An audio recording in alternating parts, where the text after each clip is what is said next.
আসসালামু আলাইকুম প্রিয় বন্ধুগণ, আশা করছি সবাই ভালো আছেন। আমাদের কিন্তু চাঁদ রাতের দিন চাঁদ রাত ছিল না, ছিল হচ্ছে গত শুক্রবার রাতে। আমাদের পাশে আমার ৩ ননদ আর খালাতো ননদের দাওয়াত ছিল। তো আগের রাতেই আমার মেঝো ননদ আর খালাতো ননদ তার মেয়েকে নিয়ে চলে আসছিল। সো অনেক মজা করেছি। সারা রাত্র মুভি দেখেছি, মেহেদি দেওয়া হয়েছে আমার ননদের হাতে, আমার শাশুড়ির হাতে। এই হচ্ছে আমার শাশুড়ির হাতে মেহেদি দিয়ে দিচ্ছি আর কি। তারপর ফজর নামাজ পড়ে আমরা ২ ঘন্টা ঘুমিয়ে আমি নুডলস রান্না করে তাড়াতাড়ি গোগ্রাসে একটু খেয়ে রান্নার যুদ্ধে নেমে পড়েছিলাম।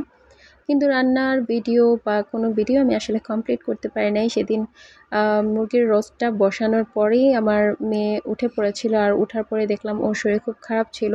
২ ঘন্টার মধ্যে প্রায় ১৮-২০ বার বমি করেছে। এমার্জেন্সি ডক্টরের কাছেও নিতে পারি নাই। তো ফোনে ডক্টরের সাথে কথা বলে ইনস্টেন্ট খাইয়ে তারপর আর কি ওর শরীর একটু স্টেবল হয়েছিল। সো আমি যা রান্না করতে পেরেছিলাম তারই ছোট্ট একটু ক্লিপ আর কি এখানে শেয়ার করছি। তাছাড়াও আমার শাশুড়ি টমেটোর টক, কলিজা, গরুর গোশত এগুলোও রান্না করেছিল। তো এটা হচ্ছে সন্ধ্যার সময় সবাইকে সেমাই সার্ভ করার পরে আমিও খেতে বসছিলাম। তো খেতে গিয়ে ভাবলাম আমিও একটু মিষ্টি খাই। আমার ননদ জামাইরা এনেছিল, এখানে হচ্ছে মালাই চপ আর হচ্ছে আমার প্রিয় লাড্ডু এনেছিল। দেখেন অবস্থা, বাচ্চারা সব খেয়ে খালি করে রেখেছে। সব খেয়ে নিলেও মায়ের কথা ভোলে নাই, মায়ের জন্য ২ পিস রেখে দিয়েছে। তো আমি খাচ্ছি আর আপনাদের কাছে বিদায় নিচ্ছি। আল্লাহ হাফেজ।